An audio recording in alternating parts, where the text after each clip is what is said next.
The other piece of it is every halving, we add a zero. So we increase the total market cap 10x. Now, does that mean it has to happen every time? No, but it has from 10 to 100, from 100 to 1,000, from 1,000 to 10,000, 10,000 to 100,000. But that's the fair value. But inevitably, we go above fair value. So when it was at 10,000, we got to 20. And at 100,000, I thought, we'd get not all the way to 200, but, 150 maybe. I'm pretty comfortable that the next cycle peak, which would be, 29, and it would be, September 29, somewhere between 6 and 700K. Bitcoin is in a crypto winter, yet historical cycles and market dynamics suggest the next bull run could be closer than many realize. Mark Yusko, founder, chief investment officer, and managing director of Morgan Creek Capital Management, highlights that Bitcoin remains in a crypto winter, defying widespread predictions of the 4-year cycle's demise. Analysts had coined the term cucumber market to describe a steady, linear ascent, contrasting the parabolic banana zone move seen in prior cycles. While institutional investors, ETFs, and other large players purchased roughly 4 times the amount of Bitcoin mined last year, prices still fell as long-term holders sold, demonstrating that spot transactions alone no longer dictate Bitcoin's market dynamics.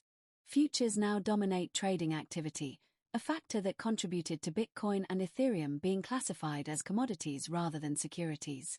This structure exposes markets to manipulation similar to traditional commodities, where futures contracts can depress prices to allow strategic accumulation. Historical analogies include gold markets, where JP Morgan's repeated futures sales kept prices near $400 despite rising demand from GLD investors, ultimately leading to a $1 billion spoofing fine. Institutional filings, such as 13FS, can mislead investors, as entities may hold large Bitcoin positions while shorting futures to remain market neutral. Bitcoin's historical valuation growth suggests roughly tenfold increases each cycle, from $10 to $100, $1,000, $10,000, and $100,000, with overshoots above fair value. Based on these patterns, Bitcoin's next cycle could peak between $600,000 and $700,000, potentially around September 2029, signaling that the broader structural dynamics remain favorable despite current volatility. Do you think Bitcoin will reach $700,000 in the next cycle, or are we in for more volatility? Share your thoughts in the comments, and don't forget to like, share, and subscribe for more market insights and crypto updates. Now let's enjoy the interview. Yeah, we're in crypto winter. Everyone hates me because I keep talking about it. And look, But you were right. You were right. everybody wanted to say that the 4-year cycle was dead. And my favorite was the guy who coined the cucumber market, right? So people are familiar with the banana zone, right? Which is, technical analysts look at these rising parabolic moves and they kind of look like a banana and then they correct and then you get another banana. Okay, fine. And there's a guy who said, no more bananas, right? We're not going to get any more parabolic moves. We're now in the cucumber. So it's just going to be this steady ascent, number go up. I'm like, well, why? It's like, well, the institutions are here and they're just going to buy up all the supply. I'm like, okay. And on the surface, that math is true, right? The institutions, the ETFs, and the institutional buyers did last year buy 4 times more than the amount of Bitcoin that was mined. True fact. But somehow the price went down because some people who've been holding for a very long time also said, well, why would they sell? Lots of different reasons. But the bottom line is it wasn't even that. The price of Bitcoin isn't necessarily set only by spot, right? If I have a Bitcoin and I sell it to you, we agree on a price and we sell and we exchange it, but that's a very small portion of the overall activity of trading, which is now dominated by futures. And look, this was intentional. This is not new. This has been going on for decades. It's the reason that Bitcoin and Ethereum in particular were deemed commodities, not securities. Everybody's like, oh, yay for us. They're not securities. Like, no, stop. That's not what you want. You would have much rather them be a security and regulated by the SEC and not had this crazy futures market. Once you have a commodity, then this bad thing can happen, which is in the old days of commodities. I'm a cow farmer. You're a pig farmer. We meet at the market and we want some of the other. So we literally swap a physical cow for a physical pig. Great. Okay. Analog. That was inconvenient, right? So you leave your pigs back at the farm, I leave my cows back at the farm, and we stamp out some coins. Yours have little pigs on them, mine have little cows on them, and we exchange the coins. But the problem with that is carrying around that sack of coins, the banditos can come steal our coins, and that's less good. So we put our coins in the bank, and now we write a contract that I'll give you 2 pigs for 3 cows or whatever. But we still, on the farm, had to have the physical oil then have. So someone discovers oil. In the old days, if I wanted to sell you a barrel of oil, I actually had to have a well so I could produce a barrel of oil to sell to you. Well, then this financial engineer came along and said, well, yeah, that's great. But Mark, you could just write a contract for a future barrel of oil, but I don't have enough oil in the well to, don't worry about it. As long as you settle up the contract before it's due, you don't never have to come up with the oil. Okay, so I can create oil out of thin air. Magic. So everyone starts doing this. And every time you get one of these parabolic banana zone moves, what you'll notice is there's 3, 4, 5 paper somethings, barrels of oil, bricks of gold, ingots of silver, bushels of wheat, whatever it is. Commodity markets can be manipulated. Well, then it gets even more dastardly because, well, what if I wanted to manipulate the price? I could just sell a barrel of oil and put downward pressure on the price. Because then if I wanted to go buy some real stuff, I could buy it at a lower price. And this is the oldest secret in the book on Wall Street, right? Julian Roberts, mentor, friend, I learned so much from him. And there's this great story. One of his guys was his analyst, and he said, Julian, I think we should buy some copper. And he's like, yeah, I think it's a good idea. Copper's going to be used, electrification. He says, all right, great. I'm going to go buy some. He says, no, stop. Go short 50 million of copper. Call everyone you know and tell them we hate copper. He's like, what are you talking about? So we don't want to buy it high. We want to buy it low. So we want to push the price down before we buy it. So that is possible. And look, the banks, remember when GLD came out, gold price was stuck around $400 and it couldn't get above 400. And every time it would hit 400, it would just get slapped back down. And it was stuck for years. Well, why was that? Well, every time it would get close to 400, JP Morgan was selling the crap out of futures. And so this demand that was created by GLD wasn't entering the spot market because the futures market was slapping the price down. Then maybe 4 years ago, they got fined $960 million, almost $1 billion for spoofing the gold market, which is illegal. And when they asked him about it, he's like, yeah, but we made 20 billion. So yeah, whatever, it's 5%, cost of doing business. So that's kind of what's been happening in the Bitcoin market and the Ethereum market to a lesser extent, but the Bitcoin market since the introduction of the ETFs. So I love every month, every quarter when the 13Fs come out and people say, oh, look, Millennium bought $2 billion of Bitcoin. The IBIT. No, they didn't. They're long IBIT, but they're short futures because they are market neutral. They don't take directional positions. So this spoofing is going on. And again, gold from 2022 to 2025, gold was stuck around $2,000. Bitcoin's next bull run could dwarf everything seen before, and Ethereum's growth continues despite rising regulatory pressures. Investors are watching closely. Mark Yusko reveals that Bitcoin's value can be analyzed mathematically through gold equivalents and historical market cycles. The monetary value of gold held in central banks represents roughly half of gold's total market value, providing a benchmark for Bitcoin's potential. Using this framework, Bitcoin's fair value in the current cycle could range from $100,000 to $150,000. Historical patterns show that each halving has increased total market capitalization roughly tenfold, from $10 to $100, $100 to $1,000, $1,000 to $10,000, and $10,000 to $100,000.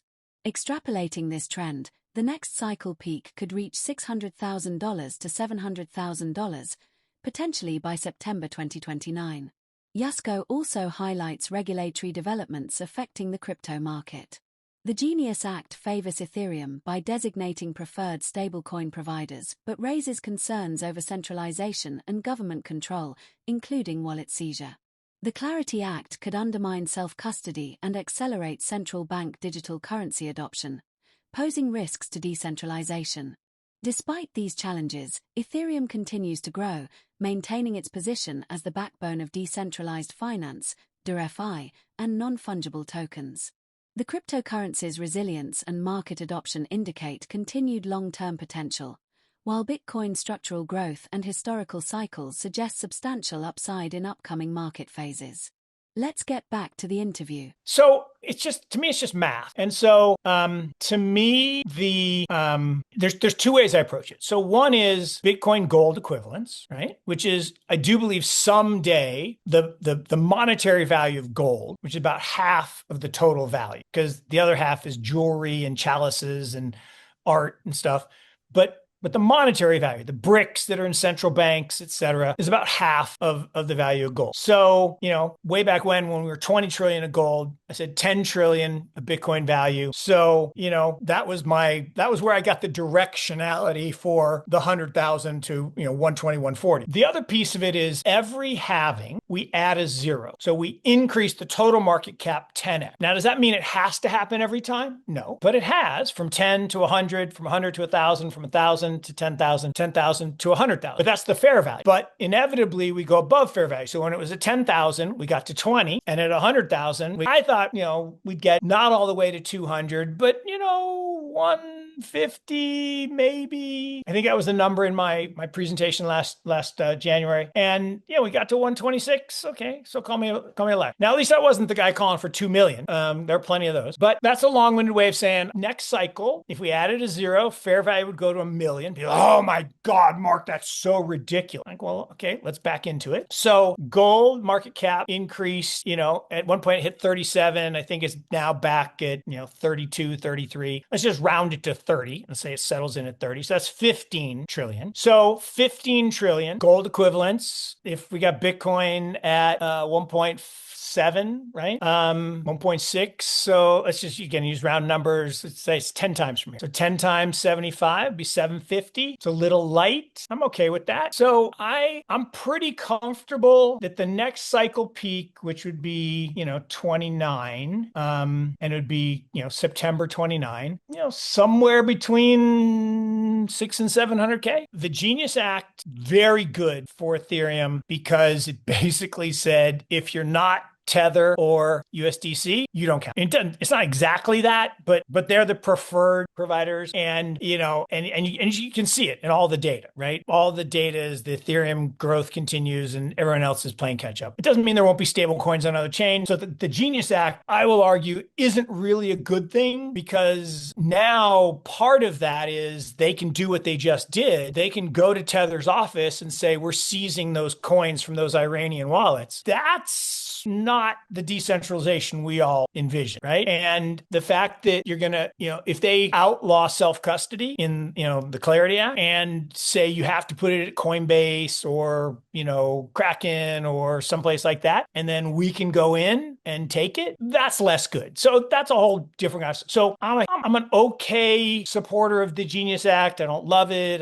but I don't hate it. I hate the current market structure Clarity Act. And, the fact that Brian Armstrong was labeled public enemy number one last weekend by Wall Street means that we should all be very afraid of the bill as it's currently passed. And, I'm probably going to have, the black hat show up when I say this, but everyone thinks the president is our friend, meaning our collective friend in crypto. He's not. He's just not. He is definitely not. He has a whole different agenda, and Besant and all those guys are included in it. And it is Cantor and Tether, and there's some clandestine stuff, but it's all about preserving the dollar hegemony and preventing Xi's vision of the world. And the real problem is in the old days, right? You secured the currency through military force. The future, again, my belief, and I think China figured this out, is the future you secure it with chips, not ships, which is, we have this big DRAM problem and NAND problem and SanDisk going like this. So who this morning announced that they're going to start producing,